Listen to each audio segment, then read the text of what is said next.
All right, so today we're going to dive into Immutable-X. This is going to be a good one. Welcome into Metaverse Insider. This is going to be a fun one because one of the things that we look at around IMX and other projects like it, especially around Web3 and the evolution of where wallets are going to be going, you really need to kind of understand the landscape. So that's what we're going to do for you guys today. My name is Paul Barrett. Welcome back to Metaverse Insider. Joining me today is my co-host, and he's new here to PBN, so we want to welcome him, of course, Mr. Kyle Willson. Great to have you on the show. Thanks, Paul. It's great to be on the show and yeah, ready to get started today. Let's do it. Let's do it. So tell me about where Immutable's Passport is going. What is happening with IMX right now? Yeah, so they had a major announcement just recently over on Twitter announcing and introducing their Immutable Passport. And this is kind of a good pathway for kind of that mainstream adoption. So the passport being featured around the future of gaming is how they're kind of using as their value proposition. But it seems like this is a good move in terms of a wallet integration and making it easier for gamers and users to use platforms like Immutable-X. So obviously, Immutable being a layer two, this is another good move in terms of where Web3 is going in gaming and how they're trying to attract mainstream gamers. So definitely a good move here, something to definitely watch out for. It'll probably be like a one-click sign-on, or you sign in through social media. They had a couple of mock-ups there on the website showing the different social platforms. So I assume that's kind of going to be the case when it comes to this passport. Something similar we've seen on other platforms, kind of like Flow or in Dapper. Right. Yeah. And of course, the difference there being, when you look at Web3, then this is something I think that is happening across the industry right now in terms of how traditional Web2 sign-on has occurred over the last decade, really, is seems to be migrating into some of these Web3 apps because they know that that's the gateway to get adoption in and, just dealing with that. In looking at that and you kind of track against that, we showed the piece there. Here's the Immutable-X simple sign-on. So again, back to your point, here's all the typical things that people recognize and use every day. Do you think this is any kind of deterrent towards Web3, or do you think this is really going to help it usher in? Yeah, I think this is definitely going to help. Now they did say it's a non-custodial wallet, so again, they're trying to make sure that people are aware that they're kind of controlling their own assets here, as it appears. So I don't think there's going to be too much of a hiccup here. I think we'll see more platforms in the Web3 space actually adopt this model, especially around Web3 gaming. We've already seen kind of other marketplaces have that type of integration, like Nifty's, for example, where it's Right. kind of like one click, or I think even McFarland, digital platform, or I'm sorry, Midnight Society by Dr. Disrespect. He has like a one click sign on as well. So I think we'll see this more across the board. Yeah, interesting. Flow, of course, was one of the others that has been out there. This is their tweet, just kind of users creating their first blockchain. It was an introduction to walletless onboarding, which again gets back to the point we're talking about for people out there that are maybe new into Web3. And if you look at this chart right here, here's their walletless user journey. And let me kind of zoom in on that a little bit. You can kind of see there's that kind of that single sign-on approach, or OAuth as they call it in many of the social applications, of Facebook, Google, email, and then payment with traditional fiat via the credit card flows right in, and eventually it connects to a wallet, which I think is a good step of being able to migrate new users into the ecosystem, and then eventually they start to understand, this is how a wallet works. So there you go. This is a good thing. This is a good thing for sure. What are your thoughts about Absolutely. Flow versus what is happening at IMX? Yeah, I think actually Flow may be a little bit ahead of the game, at least from my perspective here. I've used both platforms, and I notice with Dapper, the Dapper wallet, the different ecosystems, whether you're on Top Shots or Cryptoys as an example, you just kind of have to KYC, go through the process one time, Mm, and your wallet's like just automatically you just connect it up to any of these ecosystems through the Flow chain and all that.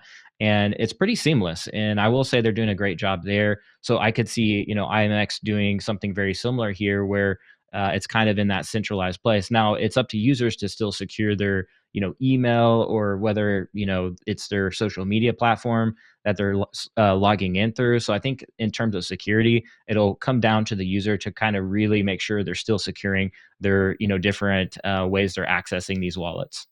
Yeah. Web3 for gamers, we get into a little bit about Enjin. Their big update, of course, new features, Android, iOS. This is their V2 release. Um, Interesting. All NFTs in one section, token balances, which is kind of cool. I mean, these seem to me somewhat table stakes, but I think Enjin, of course, looks at it and says, this is a big breakthrough with 2.1. Do you think it's a major, or do you think they're just trying to play catch up with things like Phantom and others? Yeah, it feels like a little bit of a catch up here. I'm familiar a little bit with the Enjin Wallet. Wasn't really too impressed with their kind of V1 wallet release. So I do feel this is kind of catch up mode. And Phantom has actually done a really great job with the user interface, and then kind of comes Mhm. clean with the dark mode already enabled. I know that's a small thing, but kind of a big deal when it comes to trying to appeal to gamers and things like that. So yeah, I do feel this is kind of like catch up mode. I'm kind of curious to see where this goes though. Nifty kind of flowing in here. And we've talked about SecuX a little bit here on the show. I like this wallet, in the sense of hardware, even though I feel like once that the ledger comes out, it's going to kind of change the game on this.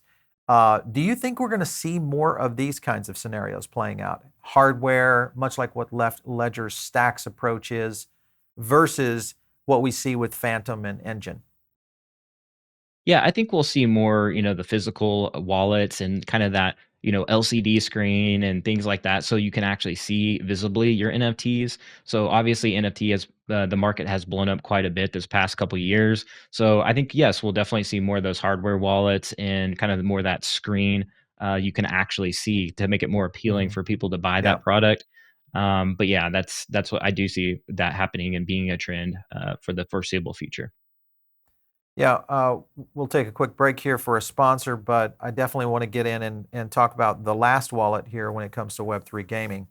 All right, so I want to thank our sponsor today, and that is Ledger. If you guys are looking at doing cold storage, there's only one way to do that, and that is through Ledger. There's a couple of software platforms out there. They've got Ledger Live, of course. I'll show you a little bit about that in a second. But they're introducing their Ledger Stack, which is the area that I think is the growth opportunity for Ledger. You, of course, can get the Nano, the Nano X, all that good stuff. Many things happening out there in the future of self-custody, and Ledger is leading the way. Just a quick view here on what you can do inside of Ledger Live. Let me show you guys a little bit about that. Noticing their marketplace right here. So their marketplace has some pretty cool applications. Obviously a lot of financial applications, but the one that I'm interested in is Cometh.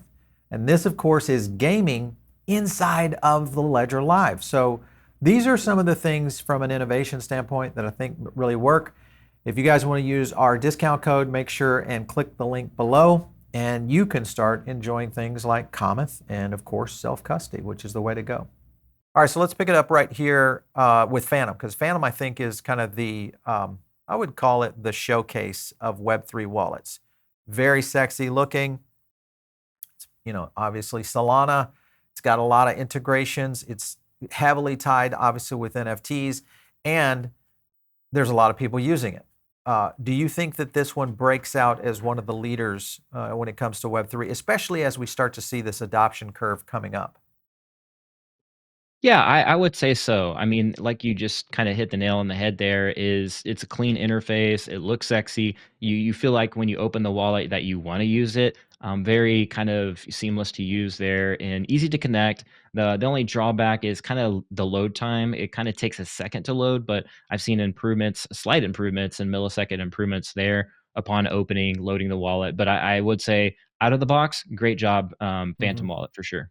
Yeah, yeah. I think the key here will be how Solana continues to hold if the project continues, and also the other aspect of it, if the project continues to do well in the sense of just not cratering on us, but the amount of dApps that are potentially plugged into this in the future, I think could really expand the ecosystem around the use case for the wallet itself. So pretty cool stuff. The one that I love and even though I haven't seen it physically, other than a couple of videos on it, is the Ledger Stax, because I feel like this new idea of gaming within the Ledger applications, and now within the capability of these new stacks, could be pretty dynamic. Do you think this could kind of shift the way people are looking at how the market might go forward in terms of Web3 wallets?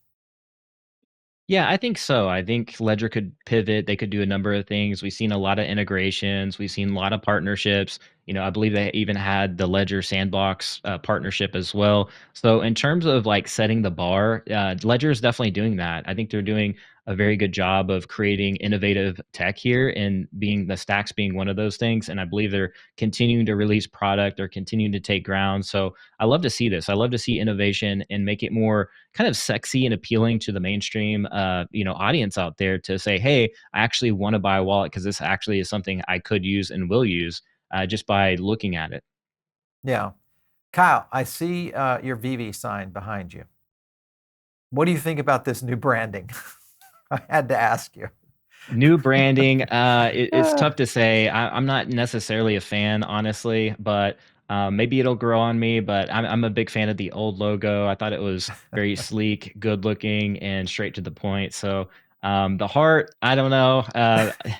We'll have Listen, to see how that. they're falling prey to designers and developers who are looking at these kind of things and thinking app, which I get the heart element in it. I know we're breaking stride here, but anytime I see the VV logo, I think, oh, this could be a collectible soon. Yeah, the, absolutely, the for sure. the signs themselves. All right, so let's get into maybe areas around Web3 wallets that you should, be very cautious. I won't say that these are bad, scenarios, but these are projects that maybe you just need to, if you're going to jump into them and use them, just do your homework and really dive in. The first one is Nifty's, and a little bit about what's happening here with Nifty's.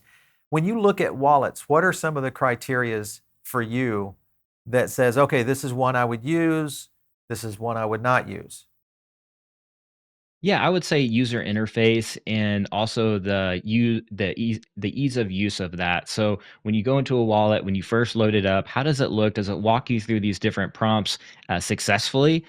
Somewhat MetaMask has done this well. Phantom obviously being one of the top ones here. But if it's too clunky and you're trying to connect, different wallets to use a wallet, Hmm. it becomes quite problematic and difficult. Nifty's, I didn't even try to even sign up through how to set it up the right way or even log in the right way. I just went ahead and logged in through one of my social accounts because it was quite difficult. And I feel the website is a little clunky itself. So that is one Yeah. thing that they could really improve upon is that user experience in the wallet department for sure.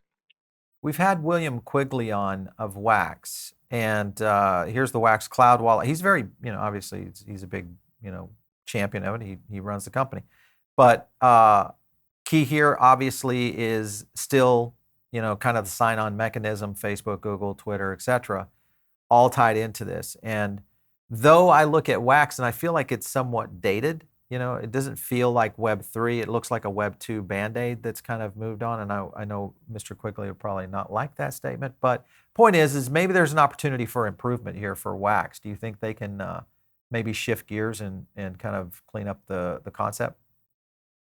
Yeah, 100%. I think they should. I think they should put a core emphasis on that, improving that experience. The wallet, as it stands, the cloud wallet is very difficult to use. I have buddies that they're actual developers, and they had actual trouble using the Wax cloud wallet. So that is definitely a problem and something that they definitely should fix. I think if you have a clean, sexy UI, it makes all the difference and easier for people to wrap their heads around how to just use your wallet and how to view the NFTs. So if they can definitely, take ground in that, I think I think they'll have much better strides in onboarding users into their platform. All right, so next up here, Paul, we have the Husky HDW20 Bitcoin wallet. What's your thoughts on this one here? For me, in my opinion, I actually haven't used this one, so I actually don't have too much of an idea on this one. What's your thoughts on this one, Paul? Yeah, this is a good one, I think, that is an example of what not to do, in the sense that, okay, I'm just not a big fan of the design, but more importantly, when I look at storing my Bitcoin, I'm going to go with a company that, first of all, has market leadership. And I feel like Ledger is kind of the hands down. Trezor, I like too. Obviously, they're one of our partners, but I've used both. I've used the Trezor and the Ledger. When I look at physical wallets, now this Stax product, this could change the game for everything. So I don't know. I just be very cautious of some of these other, hardware wallets. And guys, don't get me wrong. Don't hate on us just because we don't, I know many of you guys have tried to send us these products, and I just have to really see market adoption, people talking good about it, to kind of go to the next level with these for sure, especially for my Bitcoin. That's personal to me. Absolutely. That's like my daughter. Totally agree. You're not 100%. messing with it. All right. Next up, we have the Crypto.com wallet. What's your thoughts on their DeFi wallet here? Do you like the UI? It's looks kind of straightforward here, but any thoughts on that, Paul? Okay, so Crypto.com is an exchange that it's not that we don't like it, it's just that we don't use it much anymore. We have used it in the past. There's many reasons, but a lot of these wallets that are based on these token platforms, you think FTT, you think Crow, of course, even though I know there's a lot of Crow guys out there, don't be hating. Those are the things I try to stay away from, because I am looking for a lot more, not simplicity, but a lot more capability to really be more of a standalone. And that's why I like physical, over. Even though I will use Coinbase's wallet from time to time, the Phantom wallet if I'm in the, in the Solana ecosystem, MetaMask, of course, for anything, from an Ethereum standpoint, even though obviously they have multi-chain. But this one is, I just don't use it anymore. I'm interested in the one coming from Robinhood as far as a DeFi wallet. Though they have promised it for a while, so we haven't seen it yet. So I don't know. We'll see how that goes. Yeah, absolutely. Physical is definitely my favorite as well. I've had a Ledger for a very long time. Very reliable. Never has broke or went missing or anything like, or broke, if you will. But yeah, it looks like NFT sales are up in January. Ethereum leads 78% of total NFT sales in January 2023. Paul, what's your thoughts on this one here?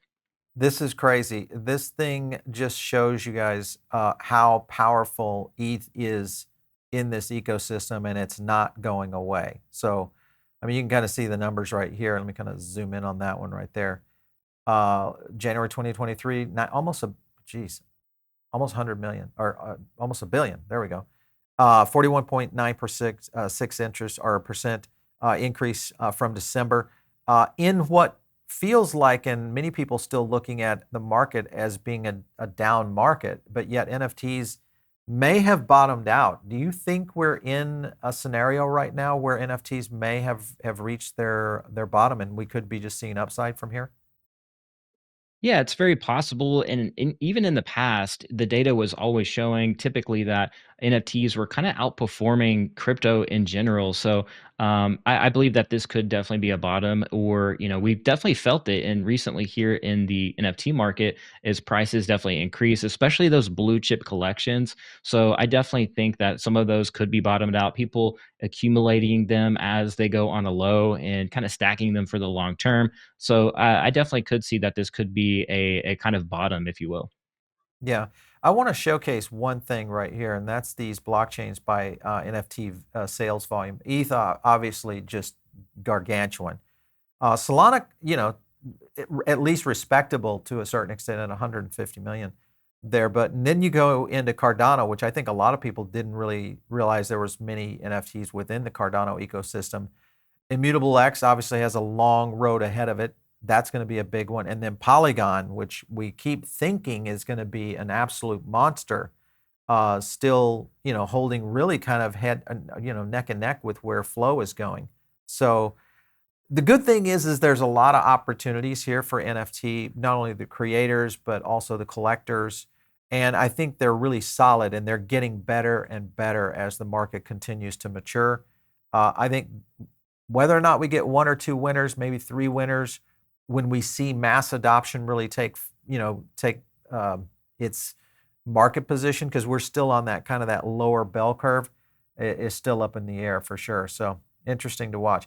Hey, Kyle, it's been good chopping this one up, because I think the key here is Web3 Wallet is going to be necessary, whether you like the hardware, the software, whether you want to experiment with something that's a little bit more cagey because of whatever reason. Maybe you have a special use case, but hopefully this has helped you guys out.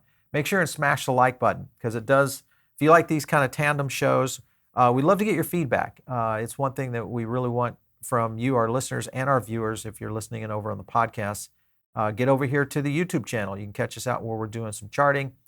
We do a lot that, but mostly here on the Metaverse Insider, we break down a lot of fundamentals, and Kyle's going to be doing that with us quite a bit from here on out. So it's going to be a fun one for sure, Kyle. Hey, thanks for coming in today. Absolutely. I appreciate it. We'll see you next time. Yep. You guys, like I said, jump into the Diamond Circle. It is one of the things that really kind of connects us with you. We've launched over on Substack, so it's pbn3.substack. And there's a lot more content coming over there. In fact, Kyle and I have a podcast over there that you guys can catch. I think we're on episode 3.